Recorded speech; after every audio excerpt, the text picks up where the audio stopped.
Le Petit Prince, chapitre 25.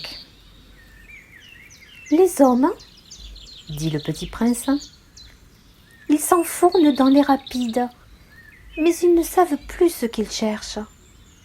Alors ils s'agitent et tournent en rond. Et il ajouta, ce n'est pas la peine. Le puits que nous avions atteint ne ressemblait pas au puits saharien. Les puits sahariens sont de simples trous creusés dans le sable. Celui-là ressemblait à un puits de village. Mais il n'y avait là aucun village, et je croyais rêver. C'est étrange, dis-je au Petit Prince. Tout est prêt, la poulie, le seau et la corde. Il rit, toucha la corde, fit jouer la poulie. Et la poulie gémit, comme gémit une vieille girouette quand le vent a longtemps dormi. « Tu entends ?» dit le Petit Prince.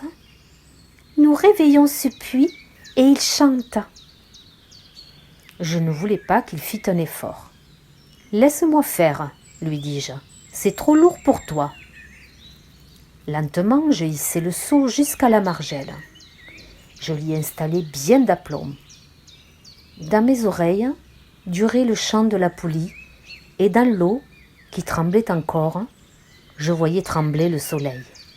« J'ai soif de cette eau-là, » dit le Petit Prince. « Donne-moi à boire. » Et je compris ce qu'il avait cherché. Je soulevai le seau jusqu'à ses lèvres. Il but, les yeux fermés. C'était doux, comme une fête. Cette eau était bien autre chose qu'un aliment. Elle était née de la marche sous les étoiles, du chant de la poulie, de l'effort de mes bras. Elle était bonne pour le cœur, comme un cadeau. Lorsque j'étais petit garçon, la lumière de l'arbre de Noël, la musique de la messe de minuit, la douceur des sourires, faisaient ainsi tout le rayonnement du cadeau de Noël que je recevais. « Les hommes de chez toi, dit le Petit Prince, cultivent 5000 roses dans un même jardin, et ils n'y trouvent pas ce qu'ils cherchent. » « Ils ne le trouvent pas, répondis-je. « Et cependant, ce qu'ils cherchent pourrait être trouvé dans une seule rose ou un peu d'eau. » « Bien sûr, répondis-je. Et le Petit Prince ajouta, « Mais les yeux sont aveugles. Il faut chercher avec le cœur. » J'avais bu, je respirais bien. Le sable au lever du jour est couleur de miel. J'étais heureux aussi de cette couleur de miel. Pourquoi fallait-il que j'eusse de la peine ?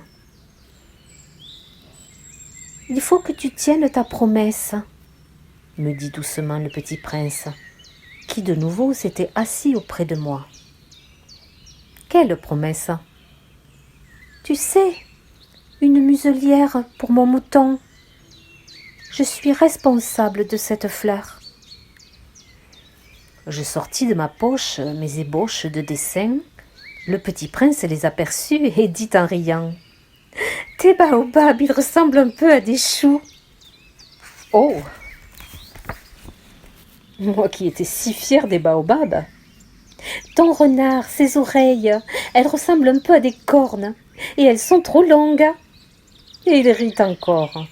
« Tu es un juste petit bonhomme, je ne savais rien dessiner que les boas fermés et les boas ouverts. »« Oh, ça ira, dit-il.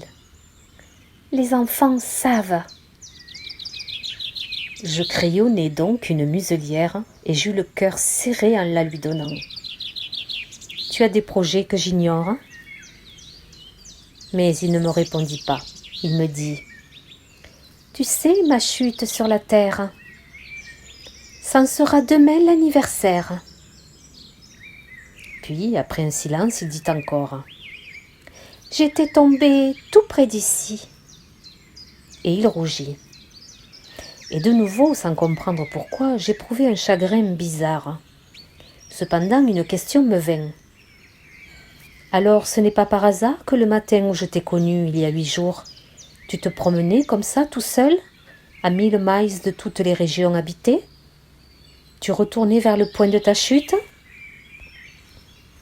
Le petit prince rougit encore, et j'ajoutai en hésitant. À cause peut-être de l'anniversaire? Le petit prince rougit de nouveau. Il ne répondait jamais aux questions. Mais quand on rougit, ça signifie oui, n'est-ce pas? Ah, lui dis-je, j'ai peur. Mais il me répondit.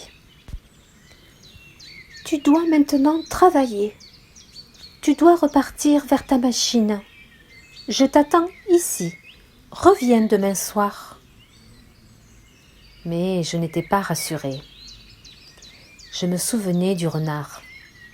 On risque de pleurer un peu si l'on s'est laissé apprivoiser.